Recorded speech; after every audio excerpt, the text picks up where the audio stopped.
Good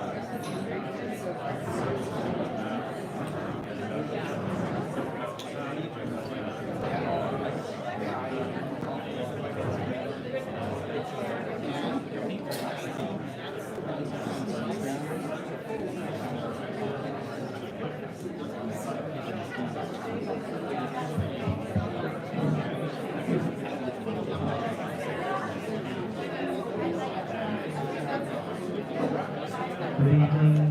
Hi, everybody. Welcome back to Inform. Welcome, SALA, back for 2024.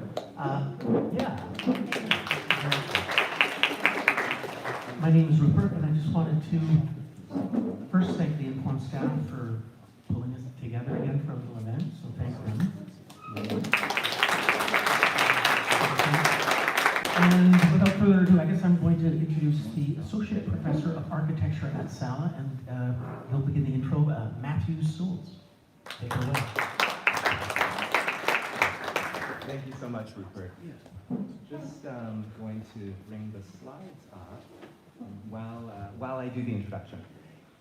So yes, Matthew Souls, it's so wonderful to see you all here. And I would like to begin by acknowledging that the land on which we gather here tonight is the unceded territory of the Coast Salish peoples, including the territory of the Musqueam, Squamish, Stolo, and Tsleil-Waututh nations. So of course, this question of how we grapple with decolonization, reconciliation, is critical to all of us. But I think for those who work in architecture, urban planning, urban design, and allied fields, it's extra at the forefront because, of course, we work directly with the land. So I want to just start by saying that tonight's event is the third of 6 SALA events this spring. This is our event poster. And I just want to call your attention to some upcoming events because you're all invited and we would love to see you out at them.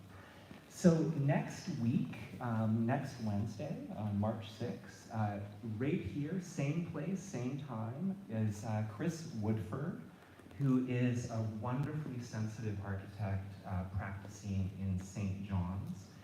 And he's going to be sharing some of his recent work in the Maritimes. And it's important to note that this lecture is in memory of our dear colleague, Gare Williamson, who sadly passed away last year. And Chris spent some formative years working in Gare's office and modeled his practice in part off of Gare's practice. So next week, same place, same time. And then the next event is on March 20th at 7 p.m. at Robson Square, UBC Robson Square Theater. And this is the second installment of a sub-series that we're running on what we're calling local democracy and city design. So a few weeks ago, we had the first installation. It was a packed house at UBC Robson Square, and we really dug into some really pressing issues around local governance and design. So these are kind of round panel discussions that have multiple leading voices around these issues. And then on March 27th, the last of the 6 events will be also at Robson Square, 7 p.m. And it is the second installment in another sub-series that we have, which is New Directions in Housing Design. Of course, housing is a critical issue in Vancouver and in most places around the world. And Jeremy is a remarkable practitioner based in Melbourne, Australia, and he will be giving and he designs quite outstanding affordable housing and thinks of it across kind of financial terms, policy terms, and design terms in really brilliant ways. And his talk is titled "Build a Future, Not a Fortune: Housing and Capitalism." So You're all invited. Hope to see you out. Now, without further ado, I would like to introduce our speaker tonight. We're so excited that he's able to join us. Roddy Langmuir is practice leader at Cullinan Studio, where he focuses with his colleagues on the design quality of the work of the practice. And Cullinan Studio is London, England based, that was founded by a remarkable and important figure in British architecture, Ted Cullinan. It was founded in 1965 as Edward Cullinan Architects. Roddy grew up in Scotland, studied and worked in Edinburgh, and in 1988 joined Cullinan Studio, where he found an empathy for crafting buildings that engage with and respond to their environment.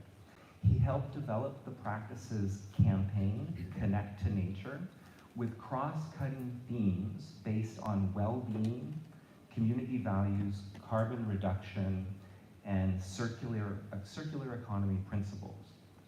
Roddy chairs review panels for Architecture and Design Scotland and lectures widely on projects and practice in the UK and abroad. He's done many, many things with an extensive CV, but to call some out, like he's chaired juries for REBA Awards and also juries for Cairngorm's National Park Design Awards, and he was on the jury for the UK's 2015 pavilion at the Milan Exposition, World Exposition. So Roddy has a wealth of experience on projects across many building types and at all scales, but he's particularly interested in discovering ways to cross-pollinate ideas, researched in one specialist sector to help inform others. So Roddy led Cullinan Studio's team on the John Hope Gateway for the Royal Botanic Garden in Edinburgh, and the National Automotive Innovation Center for Jaguar, Land Rover, and Tata Motors at Warwick University. Very interestingly, these projects were innovative in the use of engineered timber in the UK, and the latter is the largest timber roof in Europe. Current work is varied and sort of broad, but includes the new Catkin Center at the Alder Hey Children's Hospital in Liverpool, which is a cluster of pediatric facilities focusing on mental health for the Hospital Trust, and this project was won through a REBA competition in 2018. So I'll just wrap up by saying Roddy also has, I think, a fascinating and important connection to this part of the world. So I learned the other day that when he was studying architecture, he in Edinburgh, he took his gap year by coming over to this part of the world and working in a one-person practice on the Sunshine Coast. And he described how you had to drive up this forested road to this little remote location. And then on the weekends, he would take his motorcycle and ride up to Whistler and was a ski coach. And riding his motorcycle in the winter on that road sounds pretty wild. But for all those mountain folk in the house, Roddy is an alpine skier, obviously, and he actually competed for Great Britain in the 1980 Winter Olympics. So please join me. And I also want to thank Kim and Bo, who are very good friends with Roddy, for helping to put this whole event together and bringing Roddy here. I know you have a very close connection, and we're very grateful at SALA for your effort in bringing Roddy here. So can we do a warm round of applause for an Olympian and a great architect, Roddy.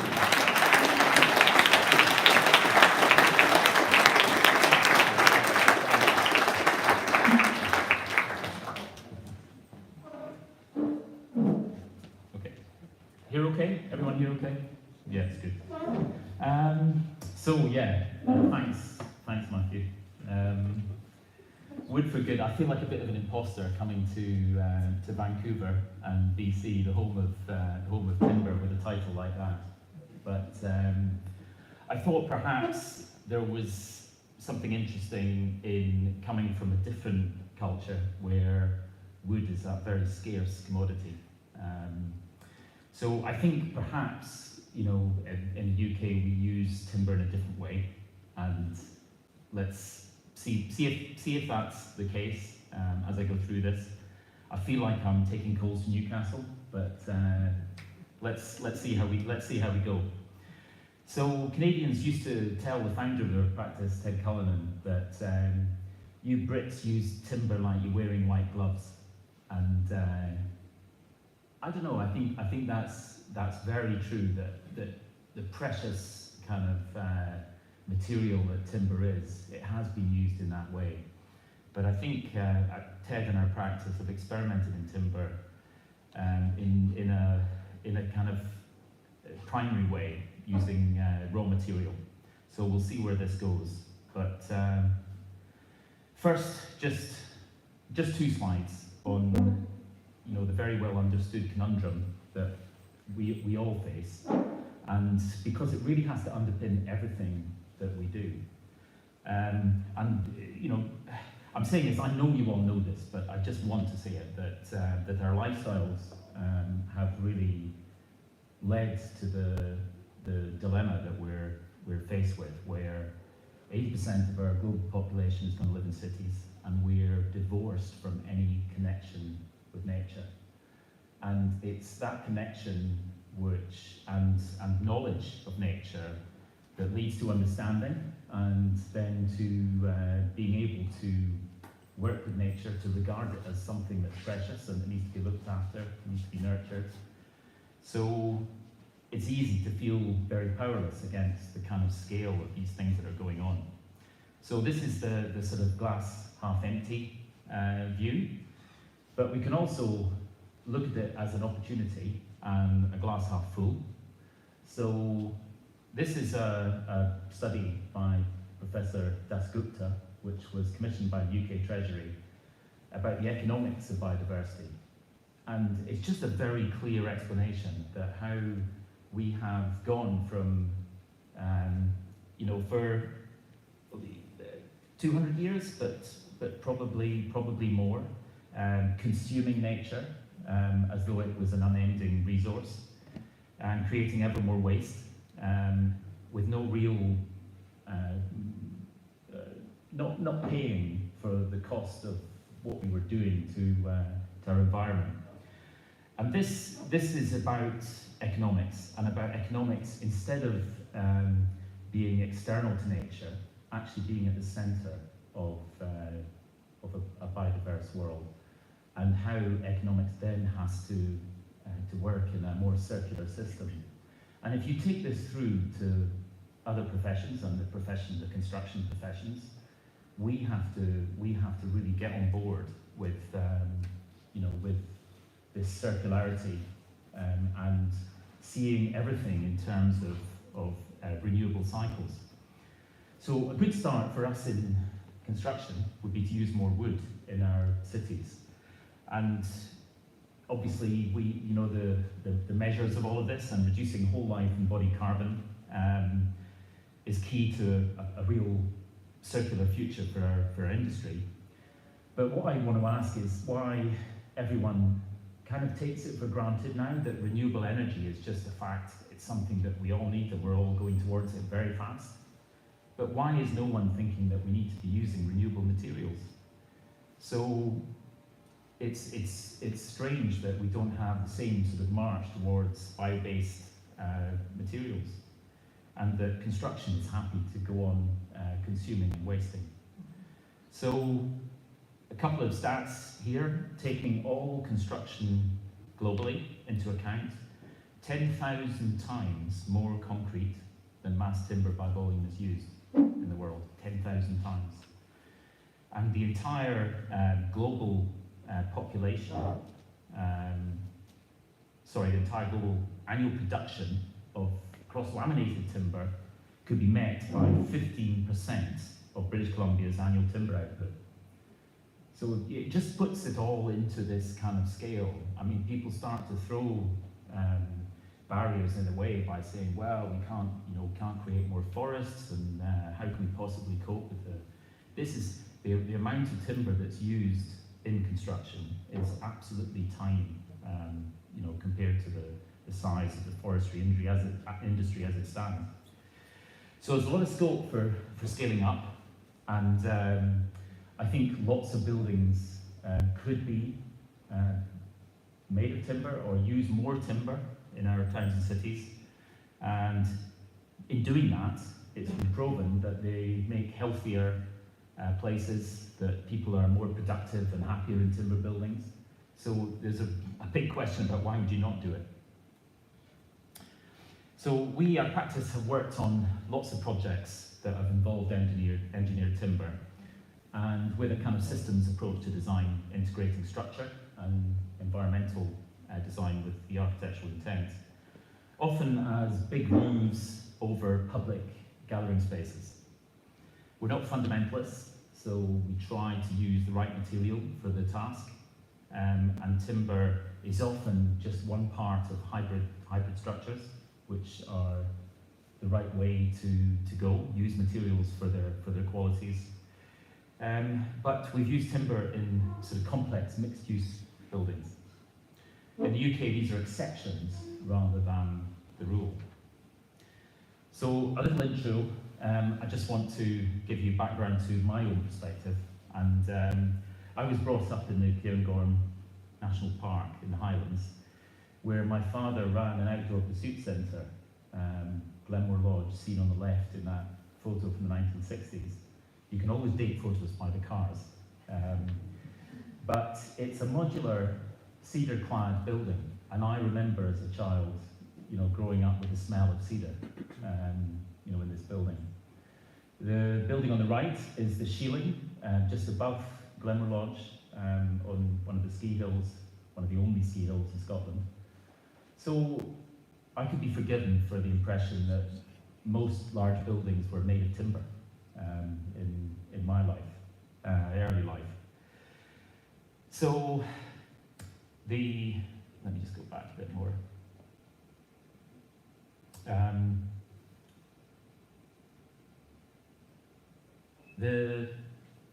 My parents also have a connection to Canada, because my mother was from London. She was a temp in the Canadian Film Board in Montreal, and my father was a geologist mountaineer, and they met sort of passing through Montreal. He was on his way to the Yukon for a gold prospecting company, and I think that their love of Canada was kind of my sort of first sort of reckoning of this was getting to know the BBC, which was your beautiful British Columbia magazine, and I just was amazed by how everything was bigger in Scotland. Bigger mountains, bigger forests, ridiculously large cars, and it just seemed this wonderful place from my childhood memory. That was my sort of comic view. And Scotland on steroids, I guess, is how it sort of felt. And unknown to me at that time as a young child, the Caledonian Forest in Scotland, which I was living in a remnant of, had once covered the whole country. So these granny pines, as they're known in the Caledonian Forest, there's lots of them, but the area is so restricted. And of course, the UK now has a very depleted forestry industry. But we look to Northern Europe and Eastern Europe for forests, and in the scale of Canada, that's a perfectly kind of logical thing to do. So the potential for European timber industry is very strong, and it's a mature industry. And I guess Canada still has a lot more of its original forest, and hopefully you can hold on to it, because we're just beginning to learn how the diversity of the forest is so important. So my year out, as Matthew said, was spent in the Sunshine Coast, and a little bit about Kevin Ryan, who I work with in Gibson's. He was a real kind of Canadian pioneer, I guess. He put me up his house in his house. And he bought a plot deep in the forest. He cut his own road, his track into this plot. He cleared the plot, built a 4-story house himself, cleared the land, dug up the roots, planted grazing, had sheep and pigs on his land. And one of my jobs as an architectural apprentice was to try and get a pig into the back of the Land Rover up a plywood ramp to go to market.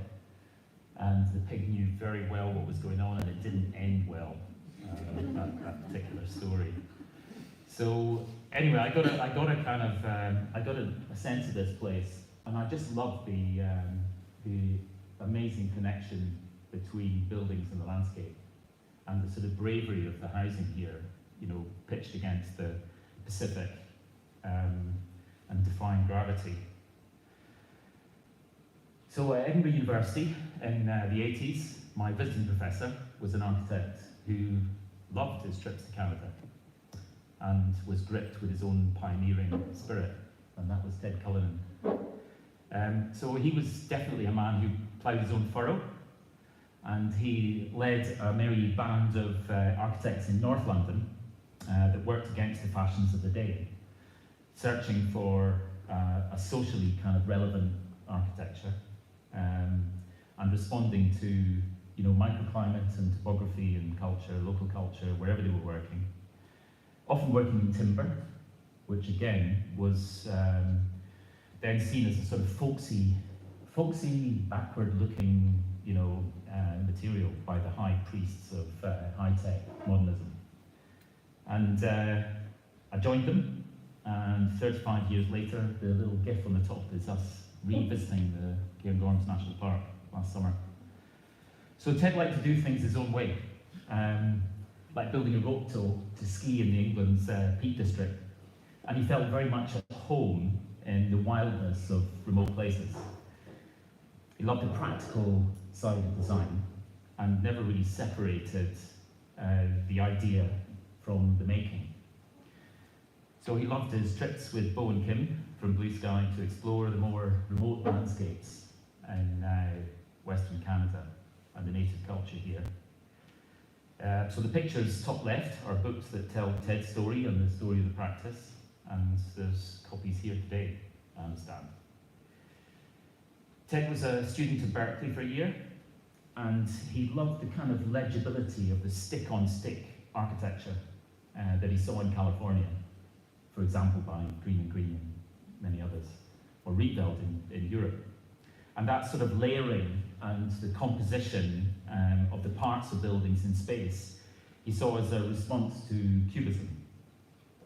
And so this is his house in London, a tiny house, turning away from the street to address the sun. It's an essay in articulated construction in timber. This book's been written by 30 colleagues and peers of Ted, personal viewpoints that build a kind of, I see it as a cubist portrait of Ted really. It was curated, but there was no conferring between the authors of the parts of this book. And this is our office now, Canal Side office in central London. The canal is a wonderful kind of thread of mobility through central London, an absolute dream. When we moved there, it was full of old shopping carts and rubbish, but it's become a kind of revitalised central conduit through the city. So we've continually improved our office. We're working with about 6 companies in our space, different companies. We rent space out to like-minded companies, and we're going to reach net zero operational carbon this summer with this kind of refit of our office space. So I'm going to take you through some projects, and the first little group are timber prototypes. So they're experimental buildings, 3 experimental buildings, using timber in the raw, if you like. The first projects used plain roundwood and sawn timber, sort of capturing the natural spring in the wood when it's still green. They were both very close to Ted's heart as experiments in finding ways to turn low-value timber thinnings into high-value, long-span structural material. The pictures on the right there show poles for a student lodge at Hook Park in Dorset, being glued together into 60-foot long beams, which then combined into a grid form, create a curving roof structure for the student lodge. But it's taking the natural strength roundwood has because it hasn't been cut across the grain. We work closely with engineers on all these three projects, actually, with Bureau Happold, who share the philosophy with us of exploring what you might do with forest waste and how you could do more with less. So Ted's sketches at the top there, I put them in because he used to use them to poke fun at the kind of inefficient use of the timber by the Scottish caber tosser, by implication me, and the Canadian log home builder, by implication you. So as opposed to the kind of efficiency of the English longbow, using timber in its tensile form to create a powerful weapon, or the kind of layering in Japanese, traditional architecture, which is extremely elegant. And then on the left, those willow sculptures really capture that idea of the natural kind of bend and weave that's in timber when it's green, before rigor mortis sets in. So the functional brief for this building was to make 8 student rooms gathered around a common space. And here it sits in the Dorset woodland, and it's now a lodge for the Architectural Association, the students there that go down to study timber technology at Hook Park. Second project is a timber framing store and carpentry teaching workshop in the Wheeled Downland Museum. So here, 2-inch by 1.5-inch oak lath are scarf jointed and glued together into really long whippy straps before being laid across each other to form a long span grid shell structure, which is shaped with the double curvature of a peanut shell that gives it such high form strength. So it was a collaborative project with the engineers, the carpenters, and the scaffolders here on the right, coming up with ideas about how this structure could be laid out and how it could be put in position. And these pictures show in sequence, from the left downwards and then to the right downwards, a sequence in how this green timber was allowed to just let it sag with its own settling weight, using gravity, having set the timber out with loose joints initially flat, and then how it was eventually allowed to come down gradually over a couple of weeks to be then pinned at the base before it set into its final form, like those willow sculptures in one of the previous pictures. The building is incredibly efficient. It uses 2% of the embodied energy and carbon of a similar building in concrete or steel with that span. So it's a hugely efficient structural form. And it's got strange kind of animal or insect-like qualities, I always think. And it seems to have an appeal, beyond its use as a timber workshop. Perhaps inspiring this is one of the engineers from Bureau Happold who came up with an alternative use for the space. My third one is a recent project, a prototype that we've worked on with the Getty Foundation to protect a shelter to protect the mosaics of near Paphos in Cyprus. So it's a prototype for a lightweight, passive, flexible shelter that could be also dismantled and moved. That was the principle. And it was adaptable for use anywhere in the Mediterranean or North Africa. So this was the site, an example of the kind of ground conditions which have punished these mosaics since they've been recently uncovered. And it's also very difficult for the visitor to make the mental leap to imagine the Roman villas that used to sit on this landscape. So the degradation of the mosaic has lots of causes: salty air, groundwater, winds bearing sand and grit. The visitors themselves, they even get tsunami there. So huge number of kind of threats on this world heritage site. So we looked at them all and tried to define principles to guide the design. And we understood with our collaborators at Eurohappel that limiting temperature fluctuation with shade, we could also impact humidity levels within the shelter. And by doing this passively, we're avoiding the need for plant equipment and staff to maintain the machinery, and also enabling it to go to places that where it definitely would not be maintained. Now I'm going to have a go at a drawing of this shelter. Let's just see if we can get this going. So the basic principle, can you hear me okay? I think I'll try and turn this a bit closer.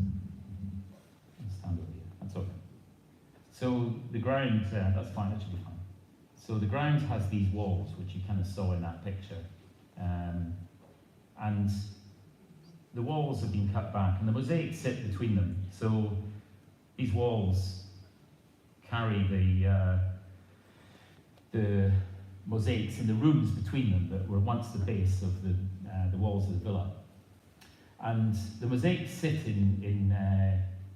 inside these kind of spaces. So the walls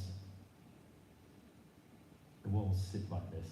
I'll just throw it into a bit of perspective. And the shelter that we made accepted that kind of archaeological kind of masonry horizon, if you like, and proposed a kind of sheltering hood that would sit right over the top of all of this, and a truss, timber-based truss that would run across, and walkways which would climb up and arrive at this level inside this protective hood, which sat above the landscape. There was kind of airflow through between, which was important. And these walkways would enable people to move around the different spaces of the shelter. So here's a couple of people. I'll just pop in on either side, and maybe some heads down here, all looking at the space. So views down onto the mosaics from this high level would work. They would enable people to get different viewpoints on different spaces. We also proposed to cut through the roof and have special roof lights which could bounce indirect, daylight into the space from the top. And we had spaces that were outside of the structure, where occasionally you'd be able, in the corners, to go outside and stand out here and look at the context, the continuing context beyond the shelter, and the sea and the landscape beyond. So this is a sort of my drawing of how that would work, which is taken to a bit more detail, and you can see these vantage points from the high walkways, down onto the mosaics here, and the daylighting studies that we've done. So airflow and humidity is managed passively. Visitors' movement is organised to dramatically reveal the mosaics, and we have these stainless steel curtains which can be drawn flexibly across the space in different arrangements to represent the rooms that would have existed in Roman times.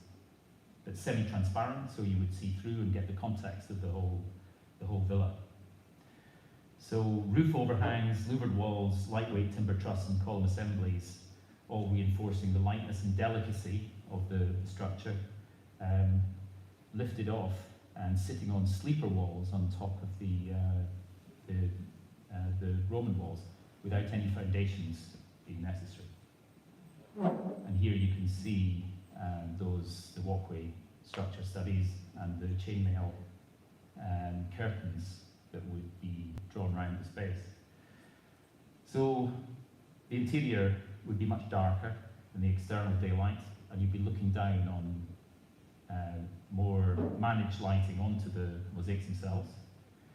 This drawing shows the roof of the Villa Theseus, which was the villa we were exploring this prototype on, taking the roof off and seeing the kind of spaces that were created around the special mosaics in that villa that we're going to be shown. So it's a kit of parts, and in comparison with a recent, the Curian canopy, which is over another site in Cyprus, we're using, it's a way more efficient structure that we've created there, about 20% of the material used. And it's a flexible design that can be applied to many sites, different scales and scope, because the column locations are adaptable. And this is a grid structure, which has got a set of kind of parameters or rules over it, whereby columns can go down off the center of the grid by a certain distance. And that gives you the chance to have a standard system which can be tailored to the archaeology that you find. The short lengths lamella are used as repeating elements that span in two directions across the space, and bolted flat plate connections and tapered top cords to prevent birds roosting on them. So lots of thought going into the detail. But this kit of parts had 14 components that could all fit into, for the whole of this shelter, would fit into 12 containers, shipping containers. So I'm going to give you a quick look at this. This is going into the shelter and getting a broad view across the space. You can see the higher level walkways there. You're coming in at low level, and you're introduced around the screen before seeing one of the key mosaics of the Theseus Villa as a sort of set piece there, embraced by those curtains. And then you would rise up a ramp and move around the edges and come back through other spaces, back over the space that you'd arrived in, down below. So suspended walkways all gathered on these timber columns sitting on the sleeper walls that you can see there, giving you this different view and different experience from a high level. So those were three prototypes, I suppose, very different exercises in looking at how timber can do different things and how flexible it is. But it's always been associated with homes. And I just want to show two briefly. A sawn kind of timber frame building alongside a home that follows the advent of engineered timber. So the first one is a house that I designed in the early 90s for my father, who was moving back from Edinburgh to the Cairngorms National Park. So it's locked into the kind of the contours of the valley, and in kind of retrospect, clearly influenced by my time in Canada. Built with Douglas fir and clad in cedar, and it allows the landscape really to flow through beneath this constant canopy of the roof, the simpler canopy of the roof. A crack in the ridge lets light into the middle of the house, and simple roof joists and birch ply braces make it look like many of the houses you see in your North Shore. The plywood bracings led to some naive but fun details, trying to eliminate the need for curved beams. So by contrast, 30 years later, more sophisticated engineered timber options are now available, and this is a large house in the London suburb of Amersham, which I built for a friend. It's made of CLT, cross-laminated timber, and the house is also cracked open, but divided into 3 parts, getting daylight right into the central parts of the house. And one of these 3 parts of the house is slid back into the garden to catch the afternoon sun, which comes across and is drawn into the living room. All the main rooms have 3 directions of daylight, so that they mark the seasons and the passing of the day, and the roof floats over clerestories. The CLT frame was built and waterproofed in 3 weeks. A lot of time in preparation for that, but clearly that's one of the great advantages of engineered timber. And in this house, the big spans made it, it kind of used the natural strength of CLT by being able to do long spans without beams, so that you get this very sort of planar feel to the house of window wall and roof planes just gliding inside to outside. And the grain and the kind of warmth of timber is there in the detail, of course, all around, which always associated with the domestic, but they've also got so much, I think, to offer the city. So I'm going to look at city buildings of different types, each with a timber story of their own, and try to sort of push this case for more widespread spread adoption of timber. The first is a community building with a glulam plywood structure and large cladding. So it's a mixed-use project with a circular funding model whereby rent from the supermarket in the health centre was used to maintain and run the community centre. So a lot of these projects fail because they're built with a surge of capital money that comes in, but then nobody's built the resilience to keep them running, and they often fail, years afterwards because of that reason. So the funding model was built into this project. There's a supermarket and a health centre whose rent goes to fund the running of the community centre.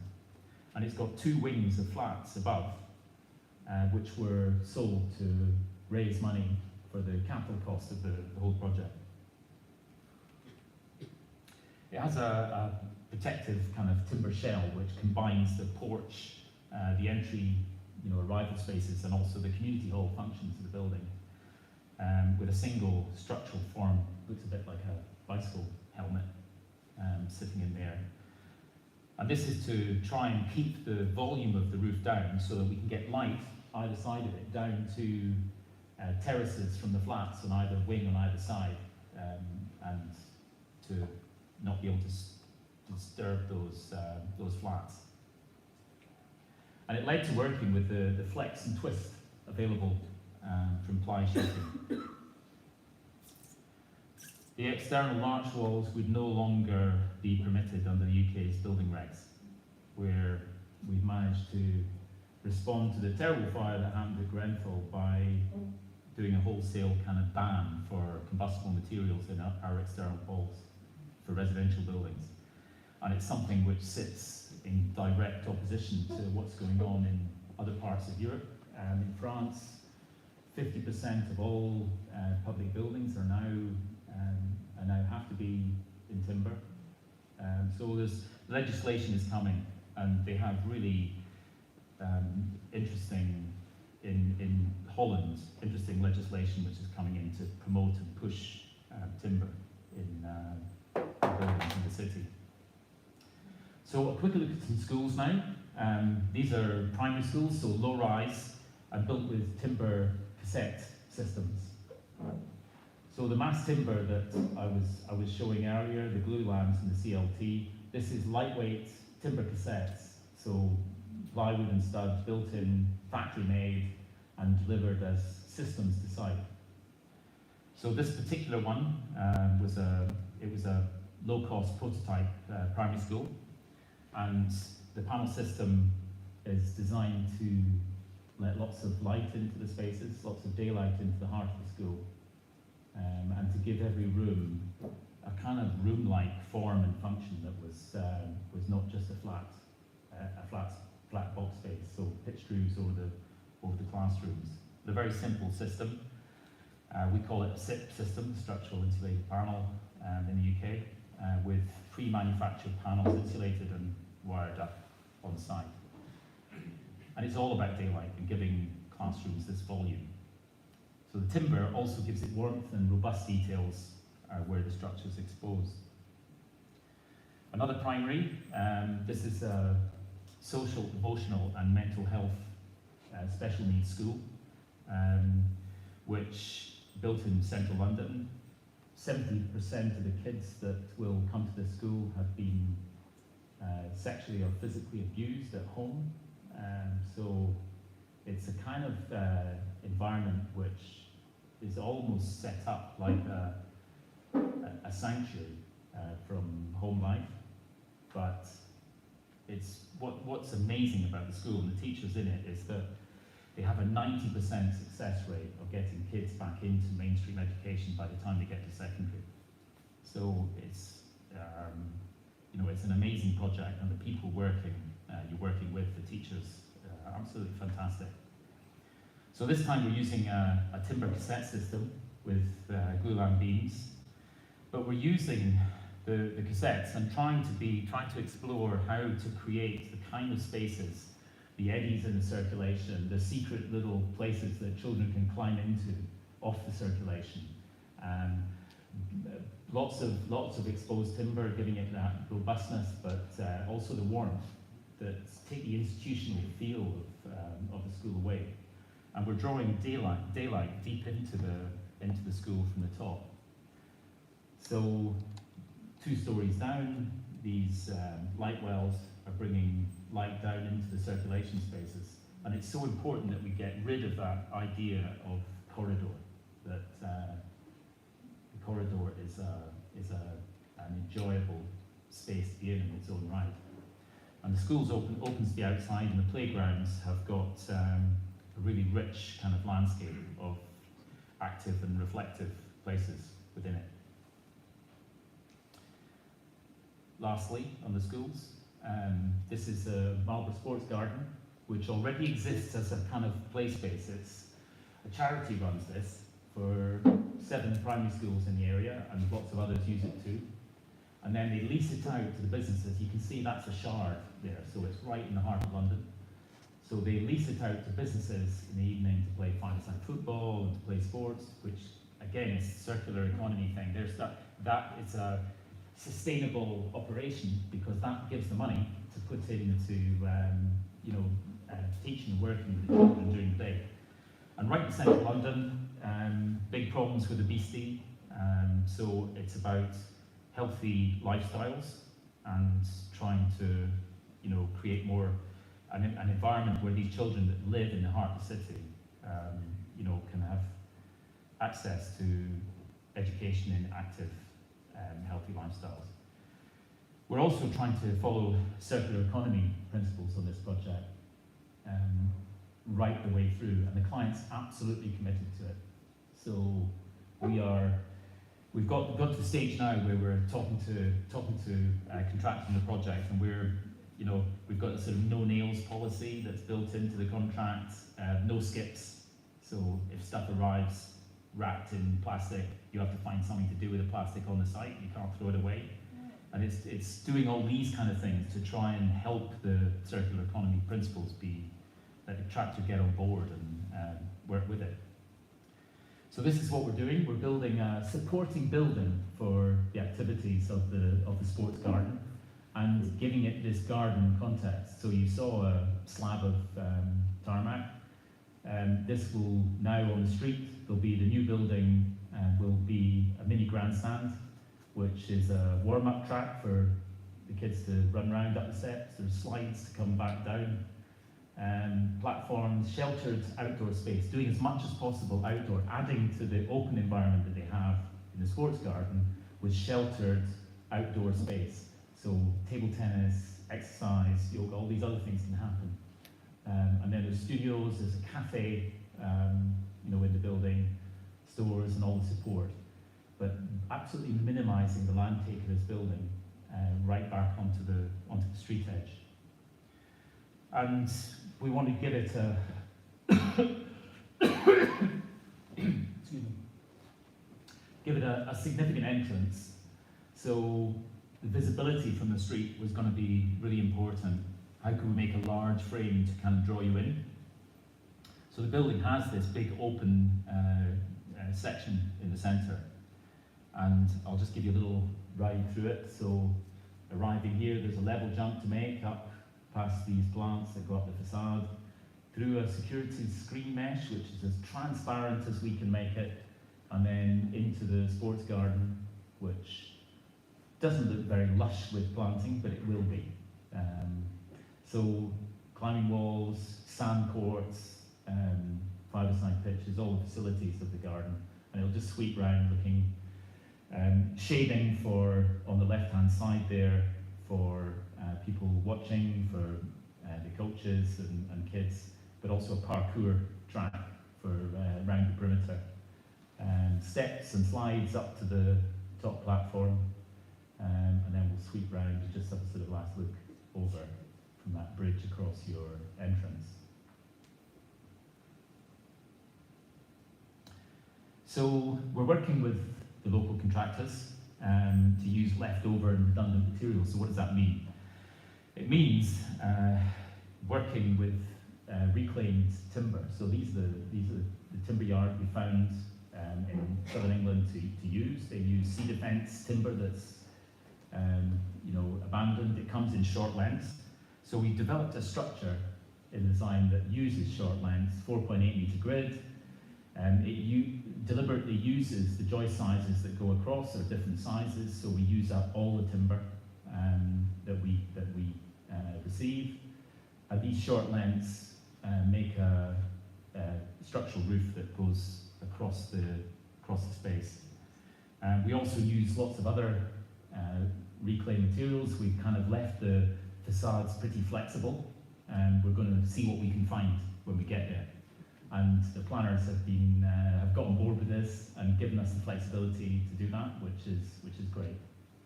So this one is now they've nearly raised all the money to build it, and it's about to go towards construction.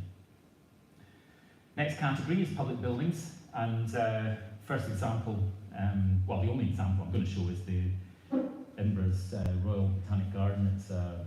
It's a whole kind of gateway to an amazing garden that has been in Edinburgh for 400 years, and the project was to try and give a new welcoming space, a gateway if you like, to the visiting public, who didn't realise, they just thought this was like a nice park, but actually it's a living collection of plants that are collected from all over the world by the scientists in the institution and brought back and planted experimentally in the garden and nurtured. But visitors arrive, bottom right, and really no idea what's going on and wander into this place. So that was the context for new gateway. And we found this kind of set-piece entry circus with the topography rising away from us, and then an arboretum of wonderful trees that we couldn't possibly take down. So it was a very tricky site to context to go into.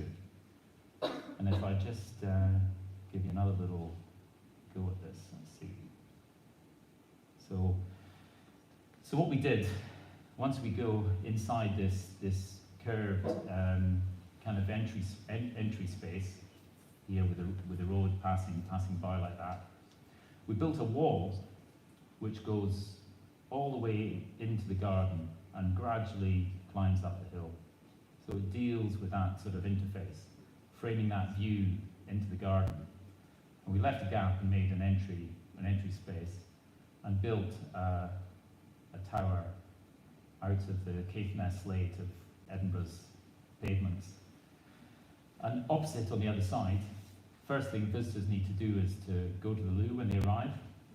And so here we are with the loos in a big big stone drum. It's all a bit crude, this, but you'll bear with me.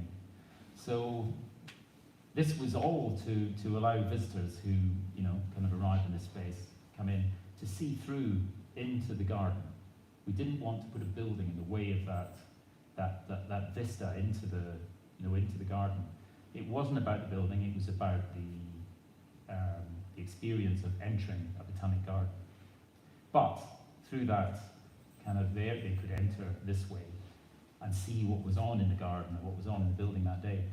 So we had we created a series of kind of trees which had these big glulam beams across them, running in two directions, like that.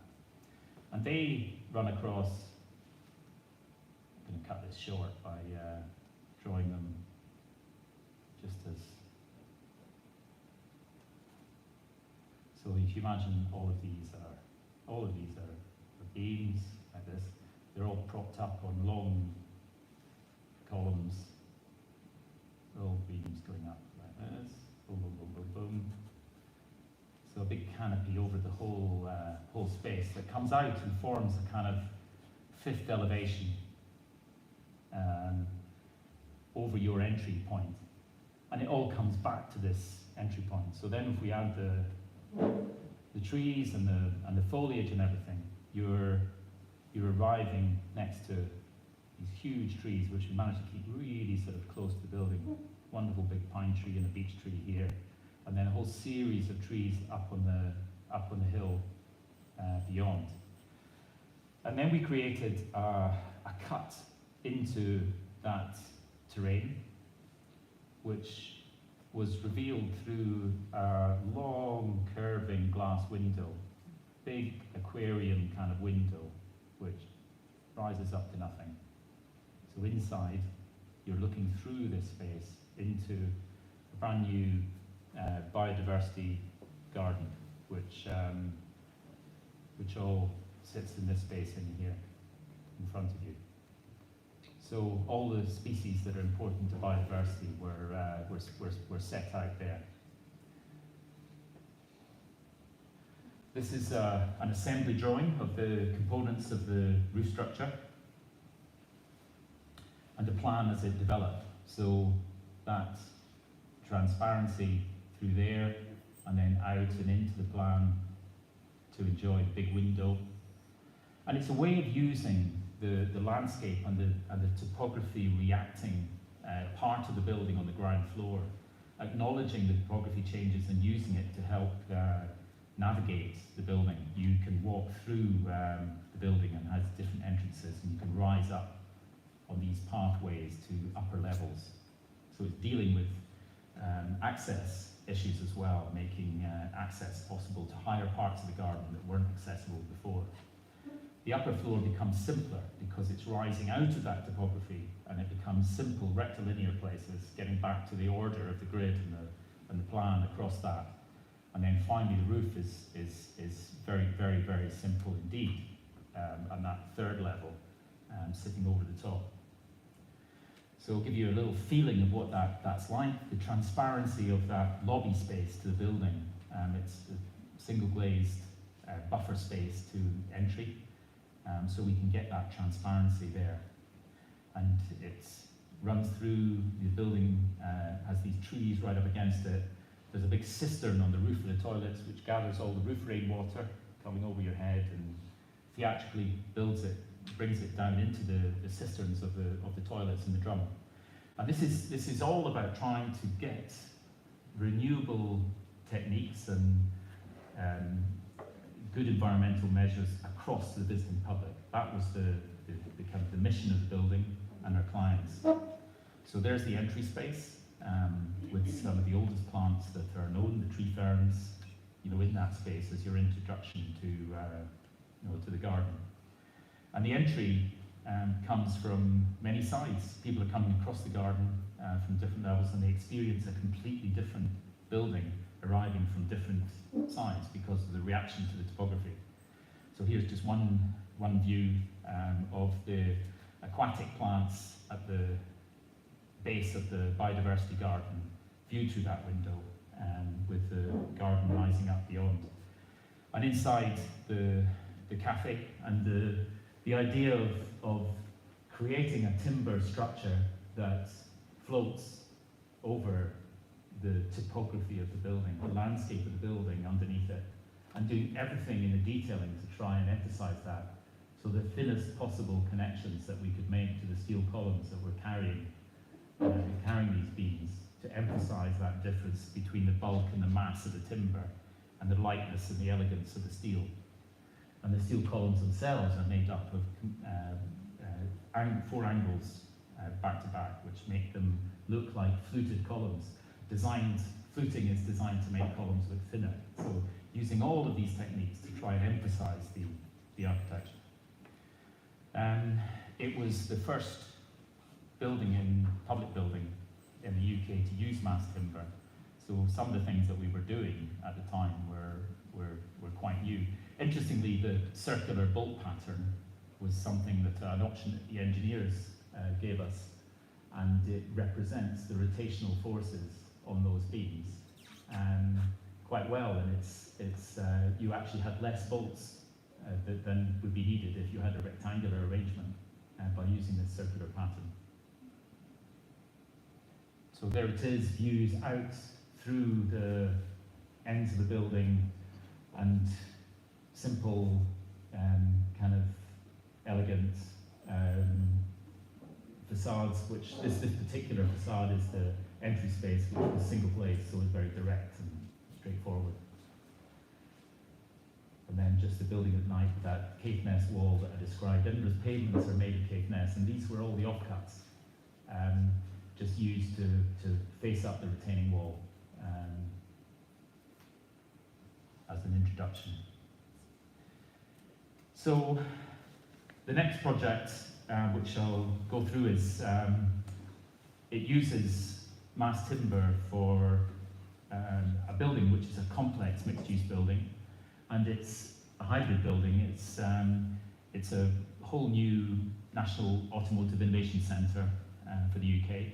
It's based in a university campus in Coventry, Warwick University.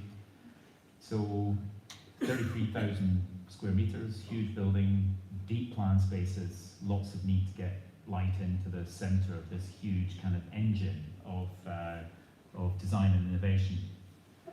So it's all about the sort of mobility revolution that's going on, and not just about cars, but that is 12 to the 14 years ahead of what's happening in production of automobiles. So it's a long-term kind of look, blue sky look at research projects which go on here, and the whole building had to be adaptable to be able to take a research project for, say, 6 months or a year, and then completely take it down and start a new one.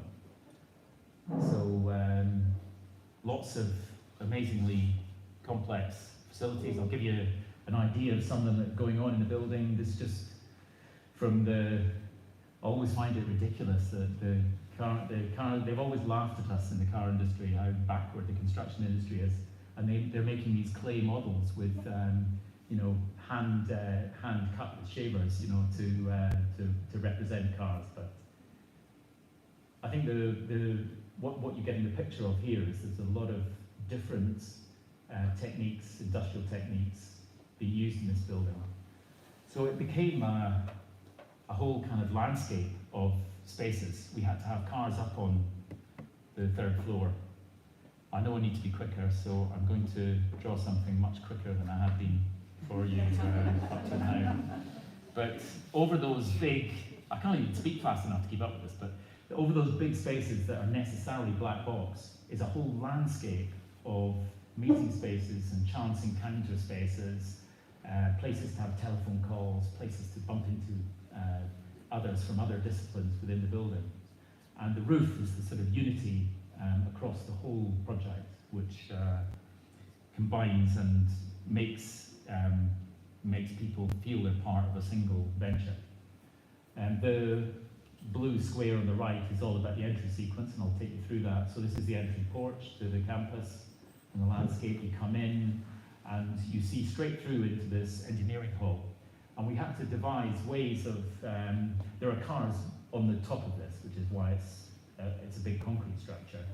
But at the back end, you'll see some curtains. So they allowed us to put the glass wall here, despite their intellectual property concerns, because we could corral important projects that were going on. They didn't want anyone to see in hospital curtains. So it's a hospital curtain idea.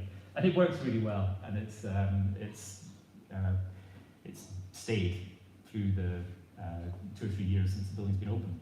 So this is the interior. It's got lots of perches and ledges and places for these chance encounters to happen. A whole landscape happening underneath this roof. So bringing the natural environment as well as close as possible, we distilled all the social spaces down to the ground floor so that they could spill out. Cafes, other spaces which use that landscape, and it also draws in the campus. These buildings historically would have been out-of-town research buildings on business parks. So bringing it into the campus community means you've got students of all disciplines walking past these windows all day. So it's part of opening up what's going on in the building as far as we possibly could, take the privacy away. Timber story, the walls are made of these giant mega panel cassettes, which are very simply dressed in a membrane. So they're 12 meters long, and then covered in a rippling veil of pressed aluminium sheet, which kind of works with the light as you walk past it. It's always changing. On a really big building, you have to start doing things with detail to lift facades and stop them feeling kind of ponderous and still.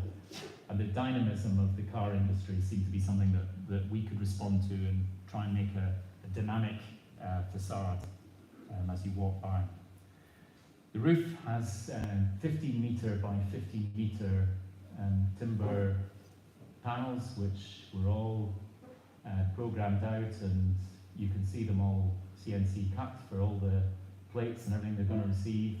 These giant beams going in, fitting into a primary steel frame. So this is too big for timber to do the support job here. So yes, we use steel, and the concrete's there because the concrete is needed to support 5-ton cars on the 3rd floor. But where we can use timber, we're using it. You get a sense of the scale. This was a detail about trying to, the windows on the top floor go up to a certain height, and then we use mirror panels slotted into the roof structure, so you get that sense of continuity of the roof going on through all the spaces in the building. And this is the view of the project underway. Back to the entrance. Finally, last project, and a short run on this, but healthcare projects. Matthew actually mentioned this one. It's an inpatient and outpatient facility for the most vulnerable kids struggling with their mental health. Many are suicidal, so it's the most kind of severe level that the NHS in England deals with. So the rooms are arranged around garden courtyards, and everything we're trying to do is to stop it feeling like a prison. Most of the facilities that we visited feel and look like prisons. So what can we do to acknowledge the aspects of the design that had to respond to security and safety, but still give it that kind of non-institutional, warm, welcoming feeling. And timber's a big part of that. So it looks towards a new park that we designed with Turkington Martin Landscape Architects, and that shared that park between the hospital and the community, which is quite unusual. And again, that's starting to think of these junctions between other different siloed parts of city management, you know, parks and leisure, hospitals. Well, the hospital can gain from the park. Why not build a park next to the hospital? Why not let the hospital, the visitors, the staff, the patients have access and look onto a park? So anyway, it's quite interesting from that sense. It's a shy building. It's got blinkered bay windows. It's lifted off the ground so that the privacy of the patients, they can come, drive in and come right to the heart of the building and rise up through the middle of it out of prying eyes. The buildings are made with a hybrid CLT timber structure for health and well-being and for the sort of long-term robustness and flexibility of the building. The plan gathers consulting rooms around the courtyard gardens with bay windows that look towards the park, so they're looking that way. And a seat follows the glazed edge, the cloisters, around the park, and it undulates to give spaces that are part into these courtyards and part in corridor. So it's again taking the corridor word out of circulation space. The question on the left, we went to the facilities that the children were coming from, waiting rooms where you're forced to face each other off in a kind of waiting space. How could we make a waiting space that had spaces where you could sit apart, and doing it subtly? The staff need to be able to see everything that's going on in the space, so we came up with this kind of timber teepee scene for the main waiting space. Corridors, tunnel corridors that connect rooms together, which completely ignore the experience of getting there. So yes, corridors don't have to be like that. Anti-ligature details, the whole building is designed so that you cannot hang yourself on any of the details in the building. So what does that do? That telegraphs the condition to these very intelligent children, you know, who are in here, and they almost treat it as a contest. So trying to normalize the environment, make it feel domestic, make it feel welcoming. We saw the damage on the left there that can be caused in a tier 4 facility, kicking holes in the plasterboard, ripping light fittings out and using them as weapons to break windows. All that goes on as well. So the building has to be very robust, but has to not respond to that in a way that again telegraphs the condition to the children. So the main waiting space, it connects the floors. It offers some privacy from the upper floor to the lower floor. It looks out into the courtyard garden beyond, and it looks up to the sky where the sun comes in. So the building's also inhabited by a full cast of mythical creatures by the artist Lucy Casson, and this little guy's peering down over the main entrance. But thanks for listening. So I hope I've shown that this could be a great age for timber in the city, and natural, renewable, robust, fast, flexible, and better for health and well-being. So why not? Thank you.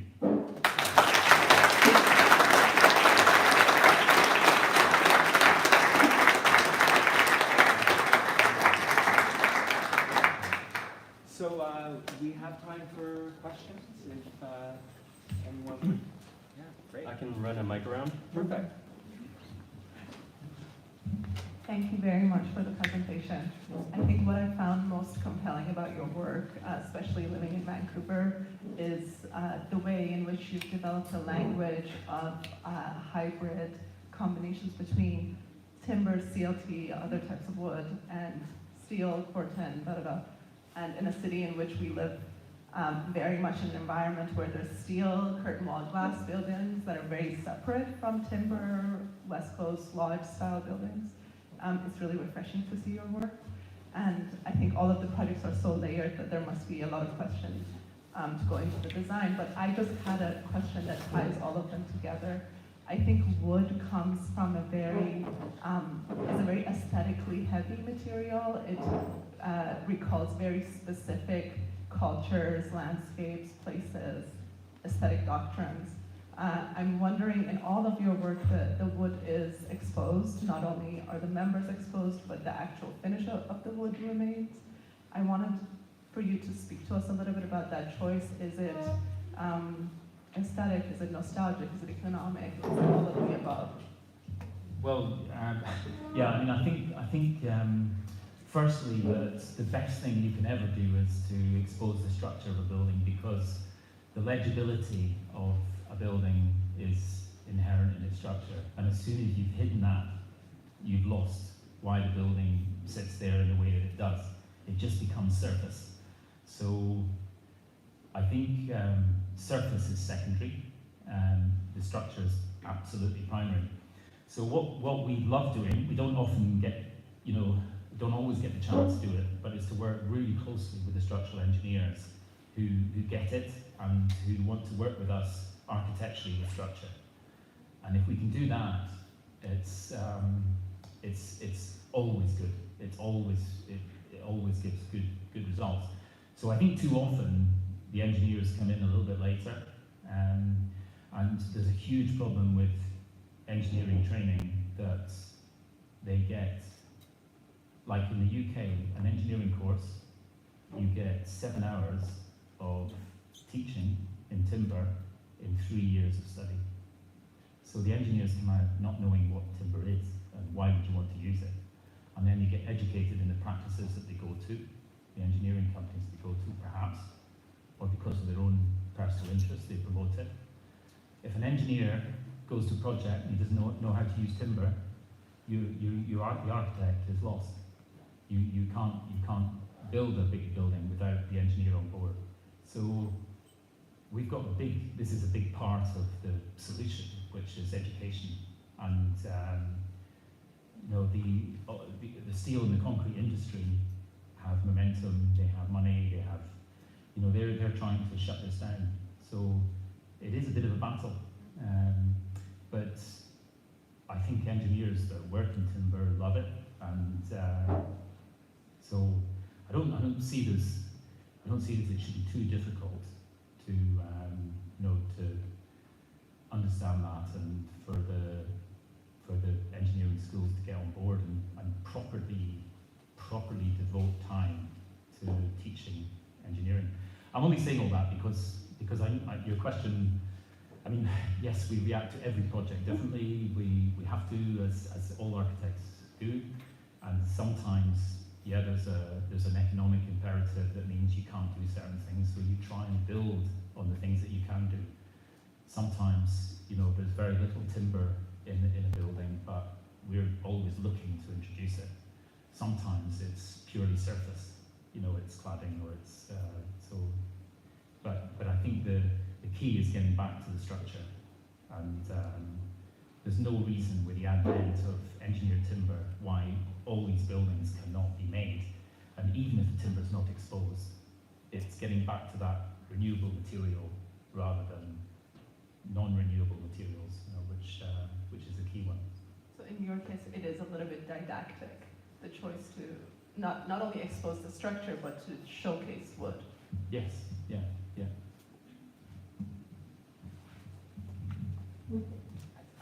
Because we have a lot of students in the audience, I have to make this comment. Thank you for the presentation. It's fantastic. I think you're a born teacher. Good. Just a wonderful lecture. But I have to take issue with something you just said, where you said it like it's a fact, and I want to just say I think it's a bias, not a fact, that structure is primary and surface is secondary. Mm-hmm. There are many architects and a lot of architectural theory that would counter that argument. And so I think it's just a choice. Yeah. Yeah. We make a lot of choices, and that would be mine. But Yeah, sure. I accept there's, Yes. lots of other choices are available. Yeah.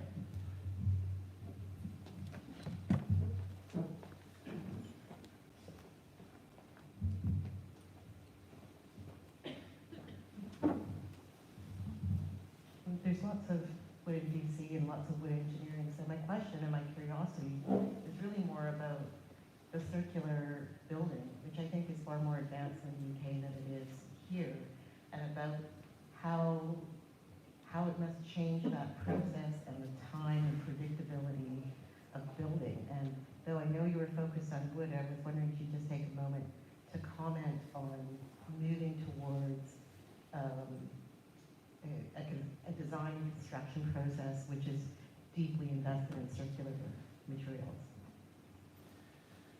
Yeah, so, I mean, again, I go back to education for circular principles in design because it's not a bolt-on. You can't, I think I tried to show with the Marlborough Sports Garden project that if you're going to take circularity seriously, then you have to design knowing where your pieces are going to come from, your reuse is going to come from. And we need to have a mature industry for circularity would network all the materials that are coming down in buildings in a kind of massive eBay kind of scene where there was huge choice in what you could use. You wouldn't be restricted because a mature industry means that every building that's being dismantled, the pieces are being taken down and stored and resold. And with the technology that we're using to design buildings now, those components they're all able to be listed, to be the information on them to be available. So there's no reason why that can't exist. It's just getting there. You have to kind of move mountains, because it's a very restricted scene. There's lots of barriers in the way of circularity. But demonstration projects help to show that it can be done, and there's quite a lot, going on.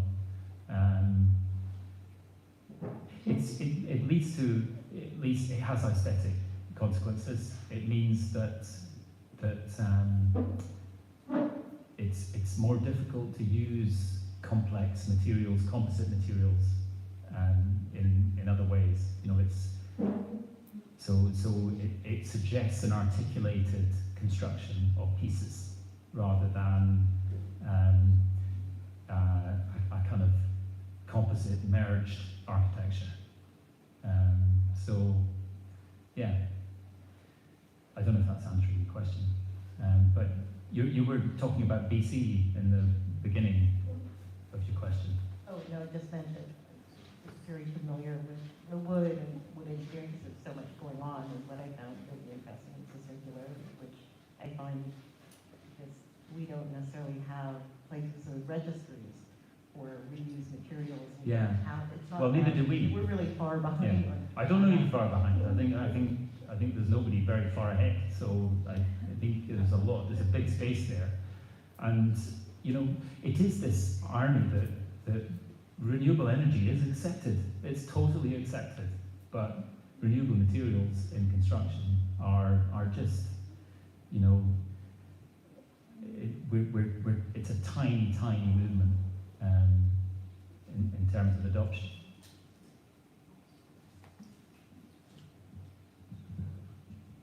Anyone else?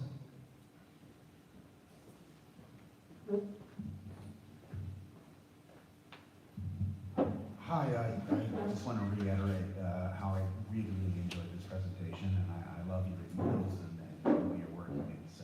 It's very admirable, and I'm very inspired by it. Thank you so much for sharing about it.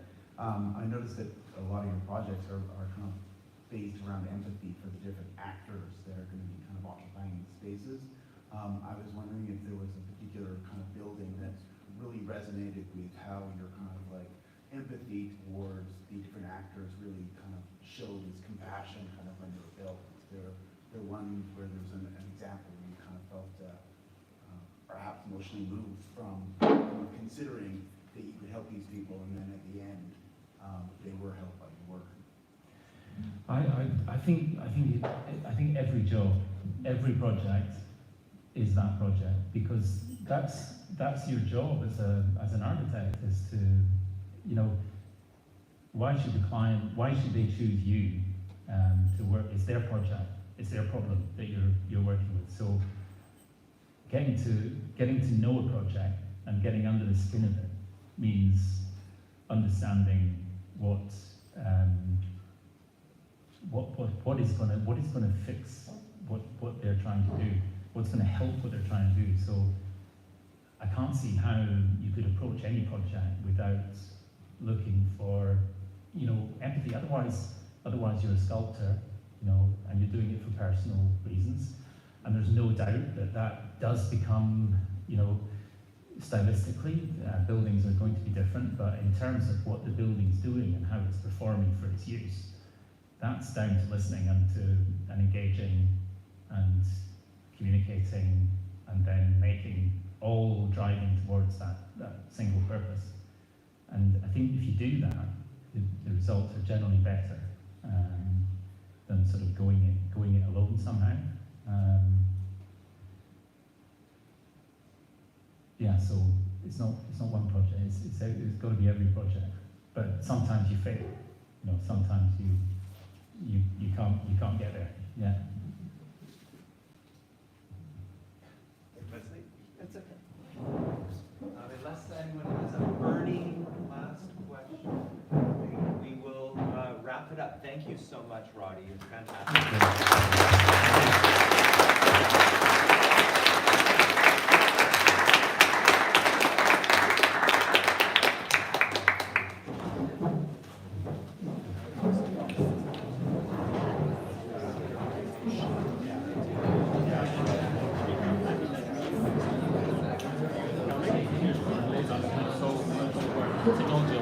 Yeah, no flutes.